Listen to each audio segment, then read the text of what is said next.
Are Americans prejudiced in their opinions about Africa? They most certainly are.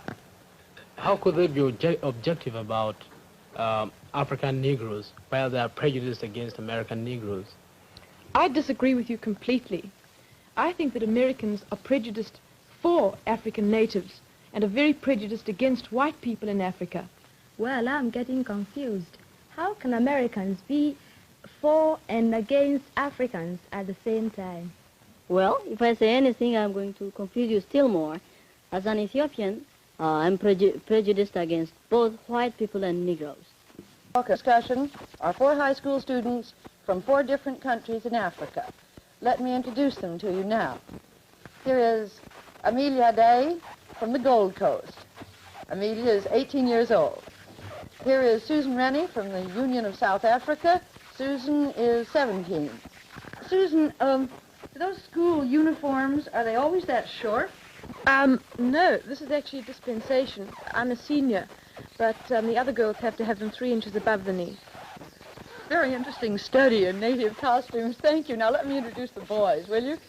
Here are our baby for tonight, 15-year-old Mesfin Venega from Ethiopia, and 16-year-old Boniface Ofakaja from Nigeria. Now, let's start out by asking you what some of your own prejudices are. How about you, Amelia? Have you got any prejudices, say, against the Nigerians? Yeah, I have my own personal prejudice against the Nigerians. Coming from the Gold Coast, where there are many Nigerians, I think that I sometimes look down on the Nigerians as somewhat inferior to us. Because, you see, the Nigerians who come to the Gold Coast are mostly beggars. So that's my opinion about the Nigerians. This is funny. I don't see how you have a case against for this your proposition, or I say for this your stand. Actually, personally, I look towards the Gold Coast not as inferiors, but perhaps as people that are individualistic, are not working towards the communal effort towards the welfare of the nation. They, of course, have made great strides because they are a very small country, and yet you have all these differences in their country. Mesfin, how about your prejudices? You admitted to several at the beginning. Well, as I told you before, we have also our own prejudices against the African Negroes. We consider them as inferiors. We have, of course, our own reasons for saying so. Well, what are they, Mesfin? Well, first thing, we consider ourselves to be of the lost tribe of Israel and not Negroes. It's only that our faces are burnt that we look like Negroes. And also, we've been ruling part of Africa for hundreds of years. During the 16th century, and we ruled part of Egypt, Sudan, and as far down as Mozambique. Well, what about your prejudices against white men? Well, back home, if a woman marries a white man, she's considered mean, and when she dies, the priests never pray for her as they would do for any ordinary man. It's just considered as suicide. Why do you think they look down on the white people so much? Well, for the first reason, religiously they consider them unclean in heart because they eat pork, and that's prohibited in religion. Susan, you got any prejudices? Oh, I think I've got some pretty large prejudices. I think I'm very prejudiced against the foreign press, particularly the American press, because I've come up against a lot of discrimination myself while I've been here. As a South African, everywhere I go, particularly in the schools, at the moment I mention that I'm from South Africa, I'm discriminated against in the sense that, well, the picture in South Africa, the situation has been so badly distorted and so exaggerated because racial news is sensational news. And so journalists have so distorted the picture in South Africa that when I come over here, I'm looked down upon, and I've really felt this discrimination. I haven't been treated as just an individual and a human being, and I feel that the press is responsible for this. Well, I've been wanting to ask you a question for a long time. When we all came here, you just took to me. You like me very much, I can see, and I like you. But I know you are a South African, and I'm an African. But why is it that out here you are very friendly towards me, but down in South Africa, you don't do the same towards the Negroes that are living there. Can you tell me? Well, it's the whole setup. I mean, South Africa, we have a pattern of life which is different to any other country in the world. Because you have the white population, and which came to the country in 1652, and they are much more highly developed, coming from Europe with European backgrounds and traditions. And they have developed the country and have developed a highly civilized community. Whereas the Negro, the Bantu as we call them in Africa, in South Africa, is primitive, on a very primitive level. And the barrier in South Africa isn't so much color as civilization and economically. Excuse me, on that point, we get into a very, very tense ground recently. You talked about this question of it not being a racial struggle, but a struggle of civilization. Well, personally, you see, I sympathize with your situation, because I couldn't live in a country, your economic position, and perhaps your future well-being as a nation might be in danger if you allow the strong-hearted, driving Africans to take over the government. That is, of course, what will happen if they're given the vote. Nonetheless, let us come now to that basic issue of racial segregation. I hear this honorable gentleman is from Ethiopia. I think it's high time Ethiopians come to the side where exactly they are. I usually wonder, are you Negroes? You are not Negroes. You say you are not Negroes. Are you white? You're not white. What are you? Well, I told you the answer. We are not Negroes. We are one of the lost tribes of Israel. It's just because our faces are burned that we look like Negroes. I've got the point, you are lost. I think that makes a conclusive answer. I'm wondering if Susan and Mesfin have something very much in common. Neither one of you admit you're Africans, and yet both of you live in Africa and have for generations and generations.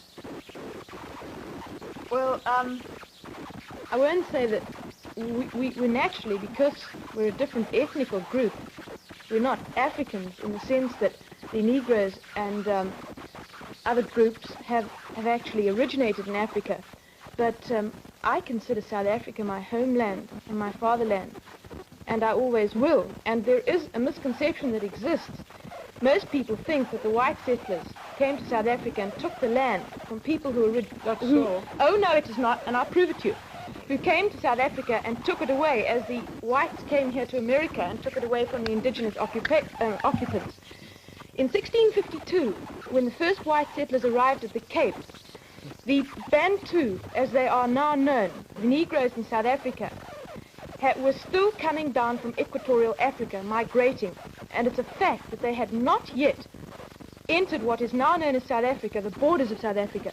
The only indigenous occupants in Africa, South Africa at that time, were the Bushmen, and they were exterminated by the Bantu coming down. Excuse me, Susan, on that point, I think you've read your history upside down. How come? Yes, you see, the exact thing that happened was that these Dutch men, I think they were Dutch men, they haven't got a place in their homeland. Oh, not no, a means of living. I can just prove... Let me finish. All right, and Susan, then I can prove you how wrong your historical facts are. Oh, no, you know, your history is South African history. Mine is a bipartisan history.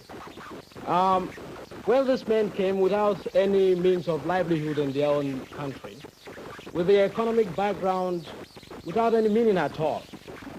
They came to South Africa. And the real facts are that as they came and there was an influx of these Dutch people from their unwanted homes, as there was an influx, the Bantus they were pushing the Bantus up into the country, till came the Zulu War, in which the Zulus were finally defeated in the most bitter and agonizing struggle they had against these Africans, you call them? Yes. I don't know where you get your historical facts from. I got my historical fact from, I think, is it Mr. Trevelyan? He's in British history. Oh, that's far Mr. better George than... Trevelyan knows nothing then, and I'll say that. Because it so happens that these penniless whites, as you call them, didn't come out because they didn't have homes or because of any kind of persecution. They were sent out as officials of the Dutch East India Company to establish a refreshment station for ships passing around passing around the bottom of the Cape. just as the Dutch settlers were sent out to America by the Dutch West India Company to settle and to make a refreshment station here. Now, I think if you had to turn around to those Dutch settlers who came out and said that they came out because they were penniless, they'd be just as indignant as I am. And as you say that the white settlers came and pushed the Bantu back, Yes. it's a fact that the whites It's a fact. I got the point now. It's a fact. into the interior of Go on. Africa and didn't come into contact never even saw a Bantu until 1795, which was practically 100 years, more than 100 years after they had arrived in South Africa. How did you have the Zulu War? What brought it about? The Zulus had already, by the time, I think you must have a look at a map. Zululand is very far from the Cape, where these people arrived. And in 100 years, within 100 years, after the arrival of the white settlers, the Zulus had by that time, the Zulus are a part of the Bantu group, had already come down to Natal. And then you've got the two groups, the one coming from the north, the one coming from the south, and they met. And that's where you get the Zulu War. It was not even a clash in this century, I'm taking it. It was even the British. It was a clash. The British in their benevolence, or in fact in their, because they've seen the facts that this thing is not good, they even were exercising a tempering force upon the people. Boniface, just to make things more complicated for you and Susan, I've heard a third interpretation of this, which might settle it. That was the fact that the Bantu were a migratory people. And that it may be true that at some point when the whites came in, there weren't any Bantus there because they were migrating somewhere else. But look, this is all past history now. I'd like to hear something from Mesfin and Amelia on their interpretation of South African history, but almost rather. Let's bring it up to the present, can't we? Yes. Yes, we bring it up. Well, come back just a minute, Sue, to your violent prejudices against the press because they're misrepresenting what goes on in South Africa. Do you want to clarify that a bit? Yes, I would.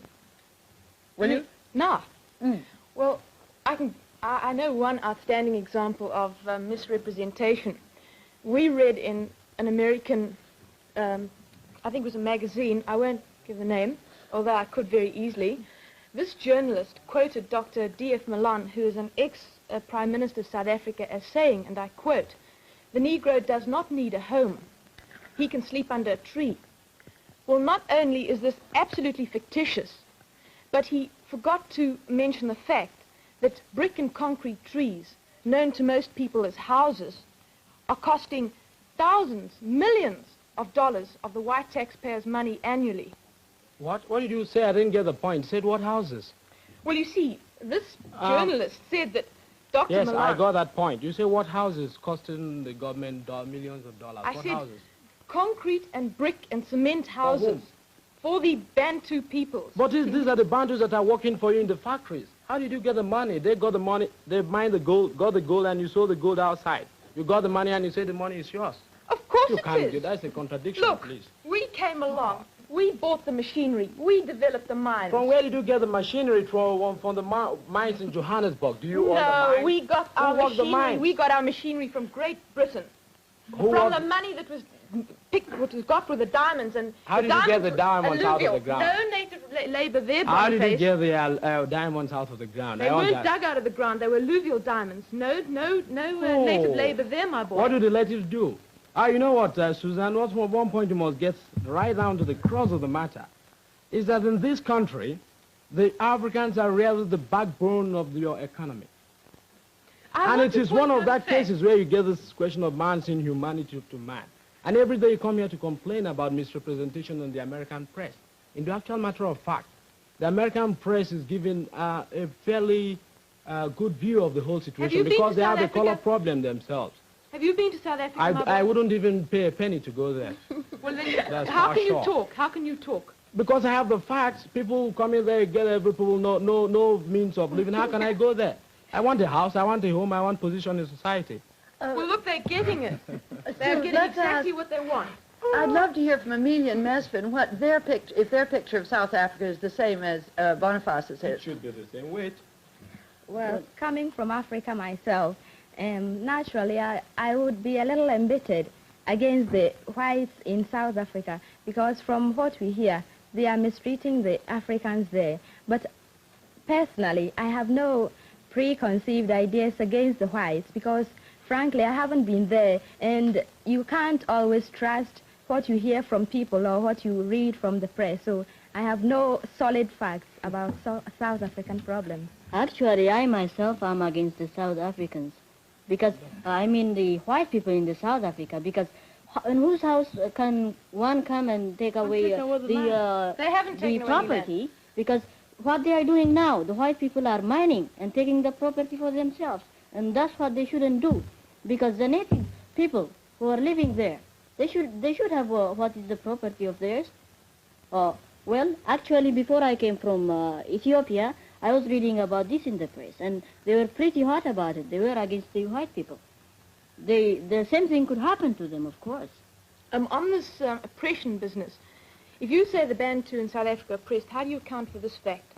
That every year, regularly, hundreds of thousands of Bantu and Negroes from other territories adjoining South Africa, such as Portuguese, East Africa, etc., are invading our country illegally in spite of the law. We've gone. Are they coming for oppression? They know what goes on in South Africa, and they come back year and year again. Those who have worked in South Africa and have been sent back, come back. Are they coming back to seek oppression?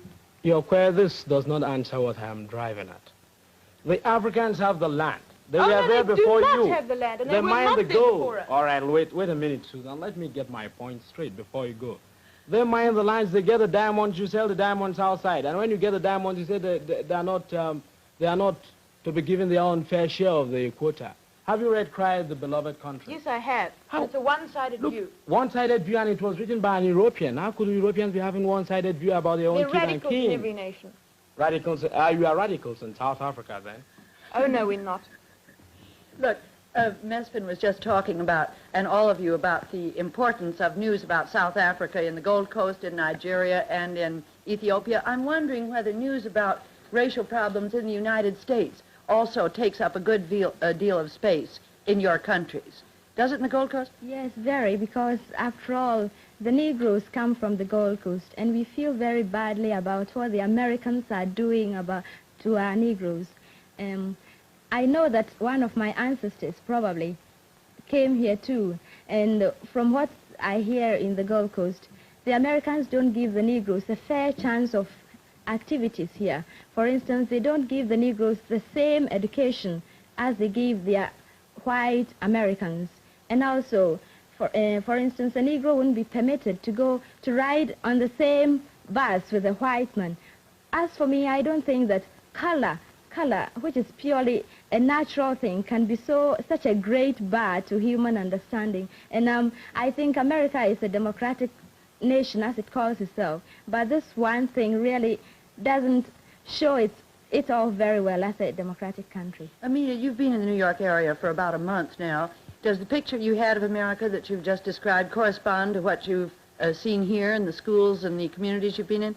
Well, when I came up here, most of the people in New York told me that segregation is only practiced in the South, but in the North, they have now begun to have integration. Well, I didn't think much about it, but one day after school, I went to a restaurant with a friend of mine, and she's an English girl, and we sat there and waited to be served by a waiter. Well, the waiter just came around, looked at us and passed us and went around serving others who came in after us. Well, I knew at once what he was doing, but my friend didn't know it.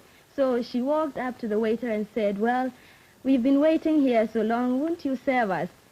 The waiter just looked at her hard and then looked back at me. And then I told the girl that we better leave the restaurant because I understood it. But the girl was shocked, but I wasn't surprised because that was what I was expecting to find. And How about Americans. you, Mespin? Well, in my country... No, I mean your experience with segregation here. Have you had any? Well, when I came to America, I was in Dwight-Morrow High School, and I went for a haircut in the city. I looked up for a barber shop. I went there, and they told me they were busy. I went to a second one. The same thing happened, and to a third one, too. How about Dwight-Morrow? Are there any Negro students there? Well, there are quite a lot of them. In fact, about 3/4 Negroes in the school.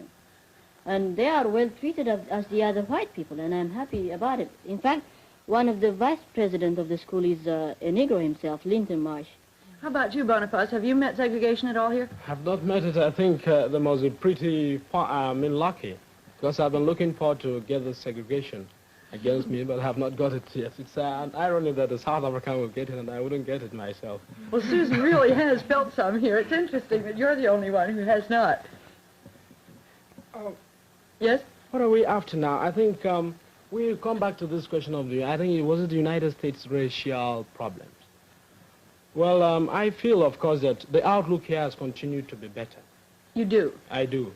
But on the other hand, this racial segregation, which of course I do, and I'll always make that point clear, is an outcrop of insecurity in economic conditions, and also somehow low-pointed opinions and all that sort of thing. Provides other people with that same pretext by which they could criticize the United States. Asians and Africans can't understand why a country devoted to the greatest ideals of freedom and democratic government should expect to discriminate among their citizens. We didn't get to ask Sue whether in South Africa her newspapers play up racial news in America, too. Oh, yes, they played up a great deal. Well, naturally, we get all these stories about the riots at Clinton, Tennessee, and how they had to escort these people to school and bring out the National Guard and so on and so forth. Mrs. Waller, if I may interpret, Yes. I think there are more rats in the Johannesburg area, in the Negro area, than there are in Tennessee. Am I right, Susan? Oh, well, there are a couple of... Rats, yes. No, I wouldn't say riots. And wait a minute, in the Johannesburg area, you have only one telephone to the whole Negro population. Oh, That of- rubbish. Yes. Where do you get well, your facts from? facts from books written on countable times on South Africa. Well, that's We are not the only country in absolutely the world. ridiculous. That is Oh. absolutely ridiculous. And Absolutely true. I'll get this for you afterwards. There are not, I can All right, let me guarantee finish you- my question. One Let me telephone. finish my statement, please. No wonder people are prejudiced Let me with finish so my much statement, ignorance. please. One telephone in the whole Johannesburg district. Why? They don't want the That's not Africans true. to have a means of communication by which they could rebel against the people. I'm speaking from facts. John Gunter wrote that. That's absolutely ridiculous. And I think if Ridiculous. you try and... Oh, you didn't say it was wrong. It is ridiculous, It's but not wrong. it's wrong. That's It is wrong. Ridiculous, but not That wrong. is no fact. Wait a minute, Mesfin Barnabas, wants if to you get... have got your facts from one-sided... It's not one-sided, Mesfin. It's it not should one-sided. be, because You know. what you've got is almost... all what you've got All right. is Look, I against can each assure I other. can give you 4 concurrent. John Gunter wrote that. An African newspaper in Nigeria wrote that. A British paper wrote that. A Lebanese paper wrote that. Are all the world prejudiced against Well, you South can't Africa? so much criticize the country without actually going there and seeing what is happening, you see. I don't need to go there. I told you I wouldn't You pay a penny should. to go there. How because can I go we there? have come to America and we are looking what they are doing in America. We might have got false ideas of America. In I America, would the appreciate outlook it has if you- continued to be better.